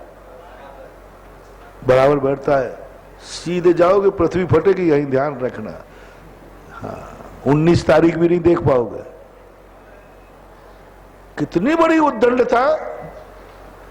छोटा व्यक्ति बड़ों को अपने समान मान रहा है, बड़ों की बराबरी में बैठने का ख्वाब सजा रहा है। मन में भी कभी भाव ना आए कि मैं अपने बड़ों की बराबरी पर बैठ जाऊं। दुर्योधन को जिस दिन धृतराष्ट्र कहीं बाहर जाते थे तो सिंहासन पर जाके बैठता था, बैठ के आज पापा नहीं है, मजा आ गया। आज पापा नहीं है, आज पापा नहीं। बड़े उससे बैठता था, दोस्तों को बुलाता था। कई दोस्त होते जिस दिन पापा आपस में नहीं होते उसमें छोकरा देखो पापा की कुर्सी पर बैठ करके यूं दोस्त कहते आज मजा है, ये पापा की गद्दी। बहुत होते। ओह एक छोटा वो भी था भरत, जो 14 वर्ष के लिए एक भरत वो भी छोटा था, जिसे सारी दुनिया गद्दी पर बैठा रही थी। रामचंद्र जी ने भी कह दिया था, माता ने भी कह दिया था, प्रजा ने भी कह दिया था, लेकिन भरत छोटा है। वो कहता नहीं, गद्दी खाली मिली थी, सब तो से बैठ रही थी, बोलो खाली गद्दी पर, सबके द्वारा दी हुई बड़ों की गद्दी पर भरत भैया ने बोलो उस गद्दी पर बैठा कि रामचंद्र जी की पाउणी रख करके पूछा, अरे अब तो बैठ जाता। भैया ने कह दिया जाओ भरत मेरी तरफ से राजगद्दी पर बैठो। माँ ने कह दिया, पिताजी ने तो कह दिया था, मजबूरी में कहा, और सारी जनता भी कह रही थी भरत जब रामचंद्र जी वनवास चले गए तो आप बैठिए। कहता नहीं, मैं उद्दंडता नहीं करूंगा, सीट खाली है, गद्दी खाली है। लेकिन भरत ने भाव भी नहीं किया, मैं इतना निकृष्ट नहीं हूं। ठीक है मेरी मां निकृष्ट हो सकती है, मैंने निकृष्ट मां से जन्म लिया है, लेकिन मेरा एक अंश भैया जनक महाराज, मेरा शरीर में दूध भली मां का है लेकिन खून तो पिता का है ना। क्या कहा? दूध भली मां का है लेकिन खून तो पिता का है। दूध को मेरे कारण लजाया कि बड़े भैया को वनवास जाना पड़ा, लेकिन मैं इतना निकृष्ट नहीं हूं कि गद्दी पर बैठ जाऊं। नहीं, गजब गजब। जब मैंने ये प्रसंग पढ़ा, मैंने खाली कुर्सी मिल रही सब तरफ से, मजे ले ले रहे 14 साल कम से कम, हमें तो एक दिन कोई मिल जाए तो अरे वाह, आज अपन को सिंहासन मिल गया। आज एक दिन में क्या, कितनी देर के लिए, घंटे भर कोई मिल जाए तो अपन तो आनंद ले लेंगे। बस अब तुम्हारे लिए वो घंटे भर तुमने बैठ गए, अब जिंदगी में तुम कभी उच्चासन नहीं बैठ पाओगे, कभी तुम उच्चासन नहीं मिल पाएगा, कभी उच्च गोत्र का बंद नहीं होगा, दुनिया में तुम कहीं सम्मान नहीं पाओगे। वो 1 घंटे का तुम्हारा जो आनंद, 10 मिनट का आनंद, 1 मिनट का आनंद, जन्म जन्म के लिए तुम्हें ऊंचाई से वंचित कर दिया। और जिसको मौका मिल रहा है, भरत कहता नहीं, महाभारत में और राम रावण में बहुत अंतर है। महानुभाव, कभी भी भूल करके, बहुत करुणा दया करके कह रहा हूं, कभी बड़ों को अपने समान मत मानना, बड़ों की बराबरी पर बैठने का कभी भाव मत करना, बड़ों से कभी सेवा करवाने का भाव मत करना। मम्मी पापा मुझे पानी दे दे वे, सुनो रे बड़े बड़े हुड़दंग लोगों, अब तुम बड़े हो गए हो, ये भाव कभी मत करना। माँ पानी दो ना, अरे वो तेरी माँ है रे, नौकरानी नहीं जो आधार चला रहा है। माँ के हाथ, माँ से पानी मत भरवाना, हो सके तो 1 गिलास पानी भर के माँ को दे देना। कितने ही प्यासे आए हो बाजार से, माँ पानी ला, तेरे बाप की नौकरानी है वो, तेरे पानी ला। बाप की भी रानी है रे, नौकरानी नहीं है। यूं कह देते हो, मां पानी लाओ, और थोड़ा गर्म हुआ, मां तुम घर में बैठी बैठी ठंडा नहीं कर पाई, आंखें लाल, बंधु कितनी प्यास से जाना ना, यही पूछना मां पानी पी लिया क्या, लाऊं? देखना उल्टा, तुम क्या चाह रहे हो? मां पूछो बेटा पानी पी लिया, और मैं क्या कह रहा हूं, प्यासे तुम हो, और आते ही क्या पूछना, मां पानी पी लिया, लाऊं? भूखे तुम हो, अब बड़े हो गए हो, घर आते ही रोटी मत मांग, मां रोटी लाओ। ये पूछो मां मैं लेट हो गया, तूने रोटी खा ली क्या, मैं लाऊं? जाओ, चौथा काल तुम्हारे घर में आ जाएगा और तुम कभी अनाथ नहीं होगे। जो बड़ा होने के बाद मां को पानी ना पीकर मां को पिलावे, आते ही मां से रोटी की पूछे, सोने के पहले मां को सुलावे, सोने के पहले मां को सुलावे, खाने के पहले मां को खिलावे, पीने के पहले मां को पिलावे, जाओ ऐसे व्यक्तियों को मरु देवी माता मिलेगी, नाभि राय जैसे पिता मिलेंगे, ऐसे मरु देवी। क्योंकि और तुमने तो माँ बाप को नौकर समझ रखा है। अरे ठीक है, जब तुम अबोध थे, जब तुम छोटे थे, अनजान थे, तब धुलवा लिए बहुत कपड़े तुमने, बनवा लिया रोटियां तुमने, लगवा ली झाड़ू तुमने अपने कमरों में, पुछवा ली नाक अपने जीवन में, बहुत करवा लिया। अब तो तुम बड़े हो गए रे, अब तो कम से कम मम्मी पापा को पूज्य मान ले। मम्मी पापा आज के बाद तू मेरे कपड़े नहीं धोएगी, मैंने अपराध किया है, तुझे धोबन बनाया। जो लोग कहते हैं कि इतनी गंदगी करता था, बिस्तर में लघुशंका कर देता था, तूने वो सब धोई है, तो मां मेरी पूज होकर के धोई है। मां नहीं, आज के बाद तू कपड़े नहीं धोएगी, तेरे कपड़े मैं धोऊंगा।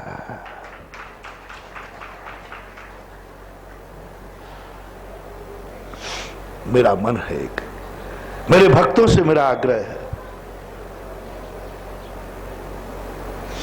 मेरे भक्तों से सबसे आग्रह है, यदि बड़े हो जाने के बाद मां से कपड़े मत धुलवाना, मत धुलवाना, पूजनी है, पूजनी है। मां से रोटी मत बनवाना, मां से गिलास भर पानी मत पीना।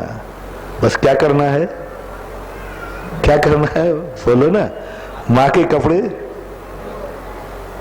मां के लिए रोटी बनाकर, मां को चाय, मां को गिलास भर पानी, मां के कमरे में झाड़ू। बोलना, बोल जल्दी बोलो ना। उसने तुम्हारे कमरे में झाड़ू लगाई पहले तो बताओ कि नहीं लगाई? जब तुम छोटे थे गंदगी कर देते थे। अब तुम्हारा काम है, मम्मी के कमरे में मैं झाड़ू लगाऊंगा, पापा के कमरे में मैं झाड़ू लगाऊंगा, अब मैं करूंगा सारी सेवा। बंधुओं, तीर्थंकर के मरु देवी और नाभि राय जैसे माता पिता ऐसे ही लोगों को मिलते हैं, ऐसे ही लोगों को मिलते हैं जो घर आकर पूछते हैं मम्मी रोटी खाई कि नहीं खाई। है दुनिया कहेगी पागल कहेगा, मां कहेगी पागल कहेगा, मैं तो घर में बैठा हूं, तू बाहर गया था, मुझे तेरे से पूछना चाहिए कि मैं पूछूं? बोले मेरे गुरु ऐसे ही उल्टा सिखाते। हाँ, मम्मी कहेगी पागल कहेगा, मैं तो घर में बैठी थी, खा लिया और पानी पी लिया, तू तो बाजार से आ रहा है, तूने खाया? अरे मम्मी हमारे गुरु ऐसे ही उल्टा सिखाते। बोलो मैं वचन जो बोल रहा हूं ये अच्छे बोल रहा हूं कि बोलो ईमानदारी से बोल रहा हूं? गलत बोल रहा हूं तो मना कर देना, मैं आई एम सॉरी प्लीज कह दूंगा।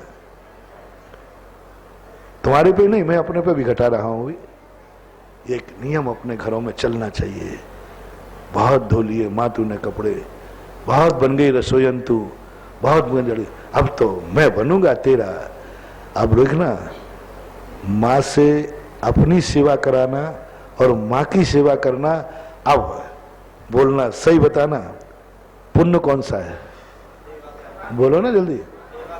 हाँ, नहीं समझ में आएगा तो मेरे पास दूसरा उदाहरण भी है, अभी बता देता हूँ। समझ में उसमें तो आई, जिस दिन मैं अपने आप को फंसाऊंगा तो तुम्हें समझ में आ जाती है। मैंने देखा जब मैं तुम्हें समझाता हूं, तुम्हारी फुकली उधेड़ता हूं, तब तुम्हें समझ में नहीं आता, और फिर वही चीज रिमाइंडर मैं अपने आप को लेता हूं, महाराज जी अब समझ में आ गई। जब आप अपने आप को नहीं छोड़ रहे तो हमें क्या छोड़ो, अभी समझा दूंगा। पहली बात तो ये करके चलो, कभी भूल कर ऐसी गलती नहीं करना, क्योंकि वो तुम्हारे लिए अब बहुत बड़ी शक्ति बन गए, अब तुम्हें करना है। कभी भी छोटे होकर के बड़ों से सेवा कराने का आज त्याग करके जाना। तुम्हें भाव नहीं करना, तुम चिंता मत करना, बड़ों की बात अभी बताऊंगा मैं, तुम्हारे मन की बात। अपन छोटे हैं ना, अपन को कभी भाव नहीं करना। बस आज एक ही प्रार्थना करना भगवान से, एक माला मेरे नमोकार मंत्र की फिर लेना कि हे भगवान, संसार में जितने मेरे से बड़े हैं, चाहे माँ बाप हो, चाहे बड़े भाई हो, चाहे गुरु महाराज हो, चाहे राजा हो, कोई भी हो, मेरे मन में कभी इन बड़ों से सेवा कराने का भाव ना आवे, भाव भी नहीं आवे। किससे करना है ये प्रार्थना? भगवान को, एक नवो, कभी भाव नहीं आवे, भाव भी नहीं आवे। अभी कराने की बात तो मैं कह रहा हूं, भाव भी नहीं आवे कि मम्मी मेरे कपड़े धो देवे, मम्मी मेरे प्रेस कर देवे, महाराज जी आप मरवाओगे, हम तो उसी मम्मी के भरोसे बबर में नैया डाल दी। मैं तो जाके घर में जाके कहता हूँ मम्मी ने रोटी बनाई होगी, अभी धनाधन जाऊंगा मम्मी रोटी ला, और थोड़ी सी गड़बड़ बनाई तो फेंक के वर्द जाऊंगा, ये ले। अरे बारे गुंडा, क्या गुंडागिर्दी चलती है घरों में। थोड़ा औकात में आ रहे, पहले तो दाव से कहेगा मुझे ये चाहिए, और कोई दूसरी सब्जी बना दी तो बोल दो ना थोड़ा सा, जो तुझे पसंद नहीं है। तो नाटक क्या होगा, बोले ये सब्जी बना दी, ये बना दी, ये कोई सब्जी है क्या? और थोड़ी सी गड़बड़ और हुई तो क्या होता है, बोलो ना जल्दी, मुझे हेल्प करो ना थोड़ी। थाली को क्या करता है, ये ले। बेचारी मम्मी मनाती रहती है, मेरे पुत्रा मेरे जैसा हो तो ये एक झापड़ लगाओ तेरे। बेचारी मोह की मारी है। थोड़ा औकात देखो बंधु, औकात देखो, कौन है तुम्हारी वो, हम किससे सेवा करा रहे हैं? कभी माँ बाप से, अपने बड़ों से कभी सेवा नहीं कराना।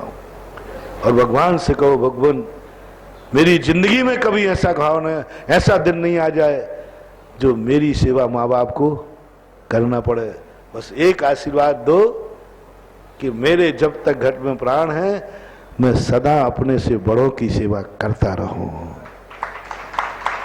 सदा सेवा करता रहूं, इनके चरण धोता रहूं, इनके कपड़े धोता रहूं, इनको सदा पानी का गिलास लिए खड़ा रहूं, सदा इनके लिए मैं रोटी का गिलास बन करके, हा हा हा क्या बात है रे। ऐसी एक बेटा बता दे जिसने माँ ने रोटी का गिलास बनाकर तेरे मुंह में नहीं दिया हो। और कितने बेटे हैं जो माँ को एक गिलास बनाकर मुंह में देते हो, बोलो कितने हैं? क्या हो गया? अब मैं लूं, अब मेरे ऊपर घटाना। मैं आचार्य श्री को अपने बराबर मानता हूं, अब मैं दे रहा हूं रिमाइंडर पे, आपकी सहमति चाहूंगा।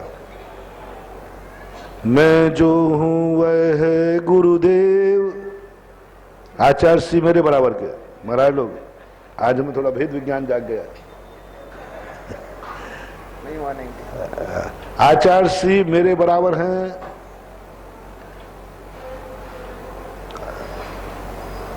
कोई बारसब नहीं करते हुए अभी ठहक जाना, नहीं तो मामला गड़बड़ हो जाए।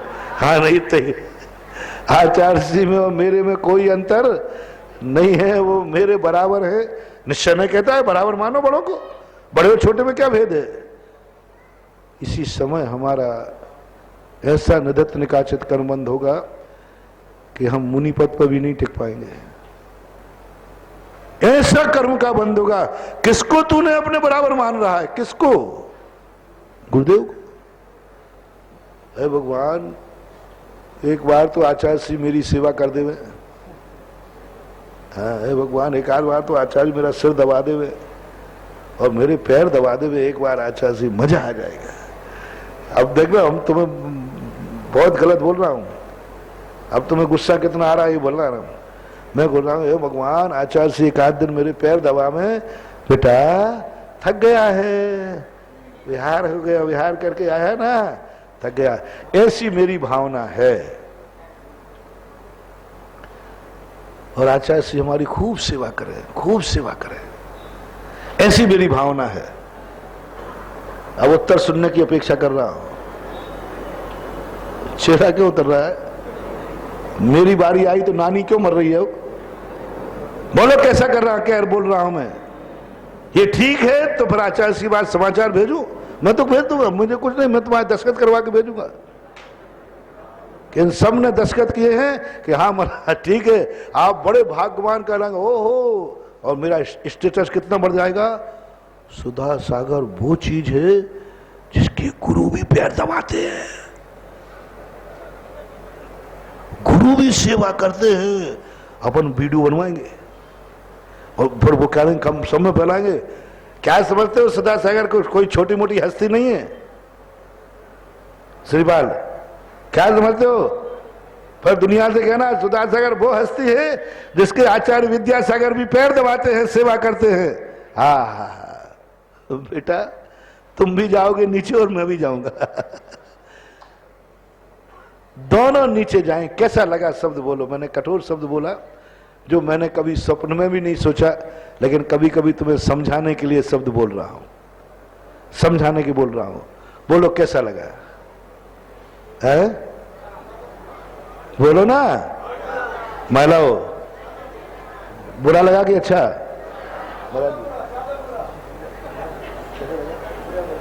तुम्हें कैसा लगा? अच्छा नहीं लगा? डबल से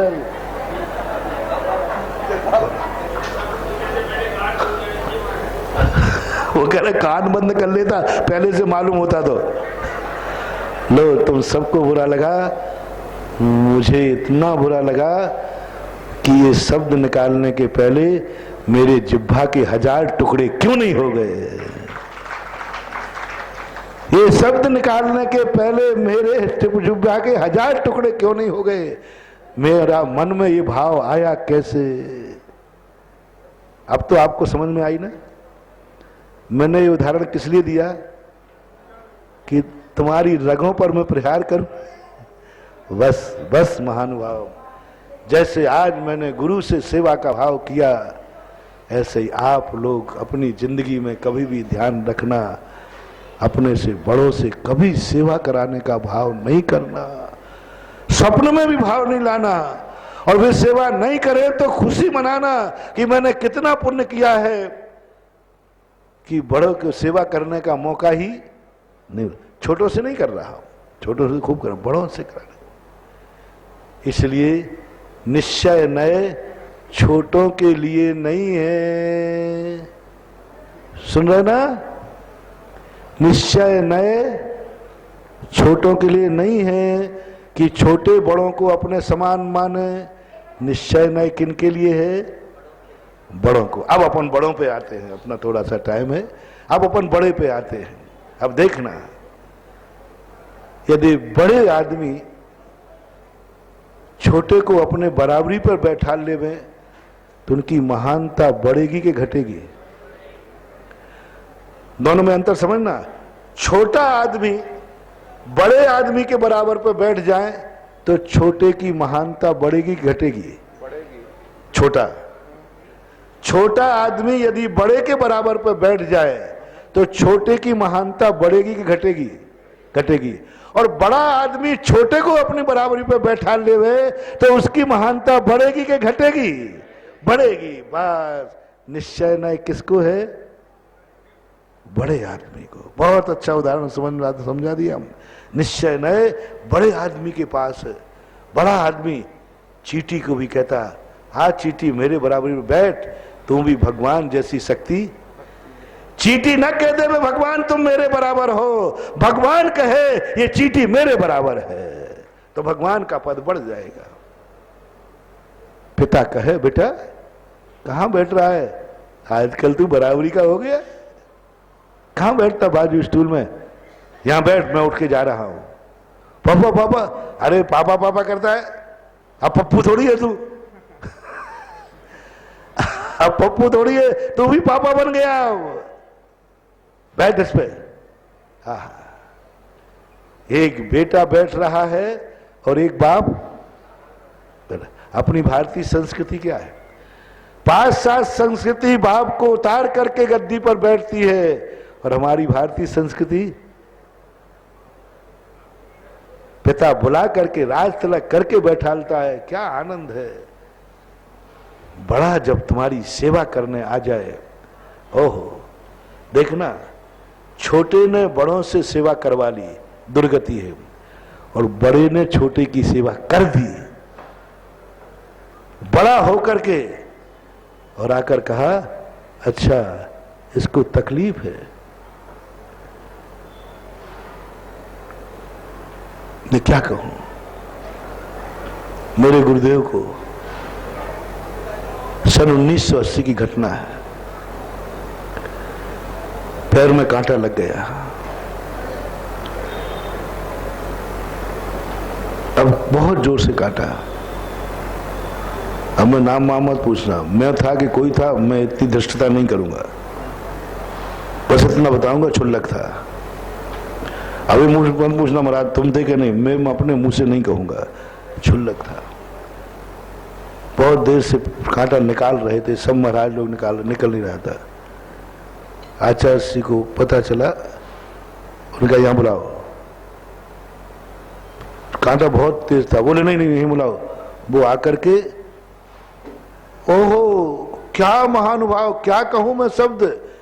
क्षुल्लक का पैर अपने पैर पर रख करके और कांटा लगा। अरे हम लोग घबरा गए, मैंने कहा महाराज जी मर जाऊंगा, लेकिन आप पैर नहीं छो, आपने पकड़ना नहीं देंगे। सब लोगों को पसीना हो गया कि इतना पाप, इतना अपराध, कांटा लग के पैर सड़ जाए तो सड़ जाए, कट जाए तो कट जाए, लेकिन गुरु को तो पैर नहीं छूने दूंगा, गुरु को तो पैर नहीं पकड़ने दूंगा। लेकिन गुरु तो गुरु होते। मैंने कहा बैठ चुपचाप यहां, मैं तेरे पैर नहीं पकड़ रहा हूं, कांटा निकाल रहा हूं। गुरु ने अपनी गोदी में पैर रख करके कांटा निकाल कर कहा जाओ बोलो। और मेरे मन में भाव आ जाता, गुरु बैठा है, ये नहीं है कांटा निकाल दे आकर के कांटा तो निकालता नहीं है। और एक कांटा निकलवाना और गुरु के द्वारा कांटा निकाल देना, दोनों में अंतर समझ में आ रहा ना। ये गुरु की महानता क्या, जब भी वो दृश्य याद आ जाता है मेरी आंखों गला भर आता है। बोलो उनका पद गिरा कि बढ़ा, और हम निकलवा लेते तो गिर जाता।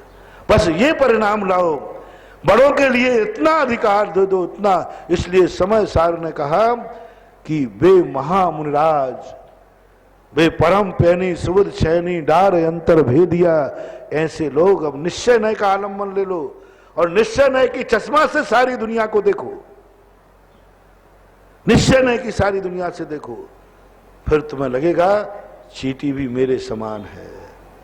मैं तो कहता हूं कि उसमें मैं जो हूं वह है भगवान, ये मत कहो मैं जो हूं वह है चींटी, मैं जो हूं वह है पेड़, मैं जो हूं वह है कुत्ता, मैं जो हूं वह है सूकर, मैं जो हूं वह है बिल्ली, मैं जो हूं वह है बच्चा, मैं जो हूं वह बेटा, जो भी तुम्हें करना है, मैं जो हूं वो है कीड़ा, मैं दुश्मन हूं वो भी मैं हूं। अब बोलो कीड़े को, कुत्ते बिल्ली को, दुश्मन को मेरे समान मानने पर देश बढ़ेगा कि घटेगा? बोलो जल्दी। अपने समान मानने से, सूकर को अपने समान मानने से देखकर थूकने का भाव आएगा कि दया का भाव? वो भी मेरे समान ही है। तो निश्चय नए उन बड़े आदमी को दिया गया जो छोटों को कुचल सकते थे। क्यों दिया गया बड़े आदमी को निश्चय नए? छोटे को नहीं दिया, छोटा कुचल ही नहीं सकता बड़ों को। उसकी औकात क्या है? औकात क्या है वो बड़ों को कुचल दे? उसमें तो क्या औकात है? बड़ों में औकात है कि सारी दुनिया को कुचल सकते हैं, सब तरफ की शक्ति है। तो जिनवाणी ने कहा बड़ों को निश्चय न दे दो, ये कुचल सकते हैं चींटी को, ये कुचल सकते हैं दुनिया को, ये पैर की जूती बना सकते हैं। तो तुरंत समय सार में कुंद कुंद भगवान ने कहा हे बड़े, हे श्रमण, हे बड़भागी, हे निश्चय नय को पकड़, इससे देख दुनिया को, देख इस चींटी को निश्चय नय से, ये तो मेरे समान है।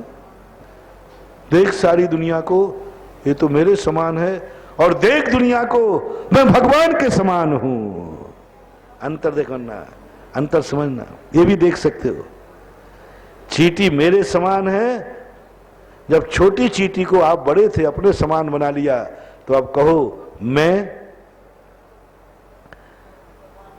भगवान के समान हूं। भगवान मेरे समान नहीं, मैं जो हूं वह है भगवान, ये मिथ्या है, इतना फिर भी क्षम हो जाएगा। जो भगवान है वही मैं हूं, जो भगवान है वही तो मैं हूं, जो भगवान है वही तो मैं हूं जो भगवान नहीं है। भगवान जो है वही तो मैं हूं। और भगवान ने कहा हाँ बेटा मैं भी देख रहा हूं, जो मैं हूं वही छोटा है। बड़ों के लिए लगाना है मैं, बड़ों को लगाना है मैं, कि जो मैं हूं वही छोटा है। छोटों को नहीं लगाना मैं, कि जो मैं हूं वही बड़ा है। ऐसी स्थिति ज्ञायक स्वभावी, समता स्वभावी।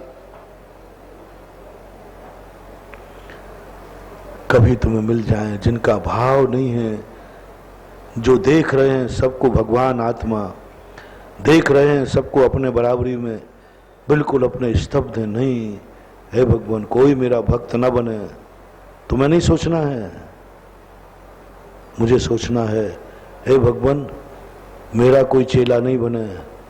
हे भगवान कोई मेरे चरण न पखारे, कोई मेरे चरण नहीं पखारे, कोई मेरी पूजा ना करे, कोई मुझे नमोस्तु ना करे। सुनना, मैं भावना भा रहा हूं। कोई मेरी पूजा नहीं करे, नमोस्तु नहीं करे, चरण नहीं पखाड़े, कोई मेरी सेवा नहीं करे, तो फिर महाराज आप हमारे प्रति क्या भावना आते हैं? लो मैं भावना भा रहा हूं।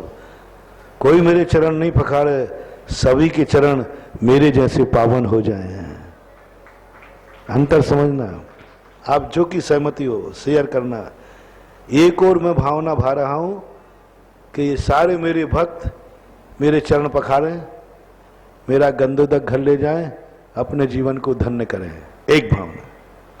दूसरी भावना भा रहा हूं, हे भगवान आज ये मेरे चरण पखार रहे हैं, इनके चरण भी इतने पावन हो जाएं कि जल पड़े तो गंदोदक हो जाए। दोनों में से आपकी भावना, मेरी कौन सी भावना श्रेष्ठ है? हे भगवान ये मेरी पूजा ना करें, ये इतने पूज्य हो जाएं कि मेरे जैसा, मेरी जैसी सारा जगत इनकी पूजा करे। मैंने जैसे समस्त साबद्ध को छोड़ दिया है, हे भगवान इनका भी साबद्ध छूट जाए। ये मुझे नमोस्तु ना करें, ये मेरे जैसे बन जाएं, सारा जगत इनको नमोस्तु करे। ये दो भावनाएं जैन दर्शन की। ऐसे गुरु होते हैं जो पैर पुछवाने में आनंद नहीं लेते, पूजा करवाने में आनंद नहीं लेते, नमोस्तु करवाने में आनंद नहीं लेते हैं, भक्त को अपने समान बनाने में आनंद लेते हैं। सच्चे राजा की पहचान भी यही है, धनवान की पहचान यही है। नौकर बनाने में आनंद नहीं आता है, एक गरीब को अपने समान बनाने में आनंद आता है। ऐसा भक्तांबर पाठ में एक श्लोक आया है। तो कौन है धनिक सच्चा, जो गरीब को भी अपने समान बनाने का भाव करे, छोटे को भी अपने समान बनाने। ये भावना मेरी है उनके प्रति। ऐसी भावना जो पैर नहीं पुजवाना चाहते हैं, तुम्हारे पैर पूज बनाना चाहते हैं, तुमसे सेवा नहीं कराना चाहते हैं, तुम्हें जगत का सेव बनाना चाहते हैं, तुमसे उपासना नहीं कराना चाहते हैं, सारे जगत का उपास्य बनाना चाहते हैं अपने भक्त को। ऐसे गुरु की कभी, ऐसा गुरु तुम्हें मिल जाए तो चरणों की धूल बन जाना। इसको गुलामियत मत मानना, पराधीनता मत मानना, कृतज्ञ मत बन जाना। कभी स्वप्न में भी भावना आ जाए कि देव शायद गुरु की पूजा सोने की बेड़ी और लोहे की बेड़ी, अरे पापियो, अरे पापियो तुम्हें ये भाव कहां से आ गया कि देव शायद गुरु की पूजा करने से हमें बंद होता है सोने की बेड़ी और लोहे की बेड़ी? कौन से आगम में लिखा है, कौन से शास्त्र में लिखा है? इन पापियों को जब मेरे रोंगटे खड़े हो गए, क्या कह रहा है कि मैं कोई सेवा करने जा रहा हूं महाराज की, मैं भी भगवान आत्मा हूं। अरे मुनिराज ने तो कभी भाव नहीं किया कि मेरा भक्त मेरे चरणों की सेवा करे, पूजे। मुनिराज तो सदा भाव करते हैं मेरा भक्त मेरे समान पूज्य बन जाए। सदा गुरु के मन में भाव आता है। कौन से शास्त्र में लिखा? कहीं नहीं लिखा। कैसे उल्टी गाथाएं हो गई, कैसे उल्टे स्वरूप हो गए।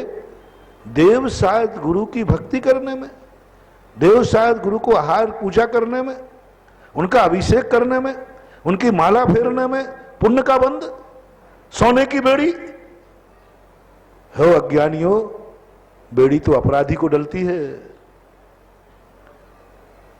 और ऐसे देवादि देव की पूजा करना अपराध यदि हो जाएगा तो समझ लेना संसार अन्याय से भर जाएगा। नहीं बंधु, समंतभद्र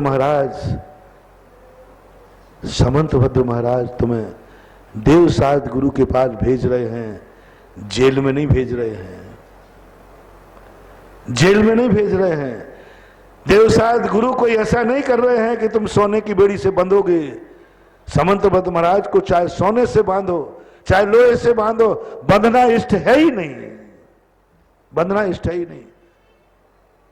बहुत बड़ी अज्ञानता है कि लोगों ने यह कहना शुरू कर दिया देवसाद गुरु की सेवा करना बंधन है, सेवा है, भगवत्ता का अपमान है और पुण्यबंध का कारण है। और पुण्यबंध से सोने की बेड़ी और लोहे की बेड़ी में कोई अंतर नहीं है। मैगजीन निकल रही है, अभी 4-5 दिन पहले एक मैगजीन रख गया, उसमें यही लिखा हुआ था भगवान की पूजा करना, पाठ करना, अभिषेक करना, आहार देना, ये सब पुण्य की क्रियाएं हैं, सोने की बेड़ी हैं, बंधन की अपेक्षा कोई अंतर नहीं। मैंने चिंतन किया, उसी चिंतन को मैं आपके सामने रख रहा हूं।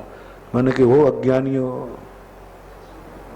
जो गुरु तुम्हें अपना सेवक बनावे वो गुरु नहीं हो सकता, जो भगवान अपने भक्त को भक्त बनावे वो भगवान नहीं हो सकता। 3 काल में नहीं हो सकता, 3 काल में भगवान नहीं। भगवान वही हो सकता है जो अपने भक्त को भगवान बनावे। गुरु वही हो सकता है जो अपने गुरु को, अपने शिष्य को गुरु बनावे। पूज्य वही है जैन दर्शन में जो पुजारी को भी पूज्य बना दे। ये तो कहाँ है सोने की बंधन काटने का तरीका है? कहाँ लिखा? कुंद कुंद स्वामी ने उस पुण्यबंध की निषेध किए, जम संसारम पवेदी किम होदि सुशीलम। जो संसार को बढ़ाने वाला पुण्य है वो सुशील कैसे हो सकता है? मेरे तो भगवान की पूजा संसार बढ़ाने वाली नहीं है, पूज्य बनाने वाली है। मेरे गुरु के चरणों की पूजा सेवा नहीं है, वो तो गुरु समान पावन बनाने की प्रक्रिया है। तुम सेवा मानते क्यों हो? तुम ये मानो ना कि मैं गुरु के पास गुरु जैसा पावन बनने गया हूं। तुम मानते क्यों हो कि मैं भगवान की सेवा करने गया हूं? तुम मानो ना कि मैं भगवान के पास भगवान बनने की कला सीखने गया हूं कि भगवान कैसे बनाया जाता है, भगवान कैसे बन गए। हमारा जैन दर्शन पूरा ही भरा हुआ है कि भगवान के पास जाते समय भगवान बनने के लिए जाया जाता है, भगवान की सेवा के लिए नहीं जाया। तो हमारे यहां सेवा है ही नहीं। अब लोक व्यवहार में उसे सेवा कहते हैं तो कहो, लोक व्यवहार अलग चीज है और सत्य लोक व्यवहार वही। महाराज मकान आपका ही है, सत्य क्या है? लोक व्यवहार में कहते हैं मैंने भगवान की सेवा की है। सत्य यह है कि भगवान की सेवा नहीं की है, भगवान बनने के लिए हमें एक सीढ़ी मिल गई है, भगवान बनने का रास्ता मिल गया है। एक कदम कम हो गया, भगवान बनने का समय आपका हो रहा है। बस ये बात बहुत बड़े मार्ग में, पता नहीं सांगानेर में क्या मूड बना है, क्या चिंतन निकल रहे हैं, क्या जिसको तुमने पुण्य की क्रिया माना वे पुण्य नहीं है, वे पावन बनने के तरीके हैं। जिस क्रिया को तुमने भक्ति माना वो भक्ति नहीं है, भगवान बनने का सोपान है। महावीर भगवान की जय। जिनवाणी के ज्ञान से पूछ लो, बन जाएगा।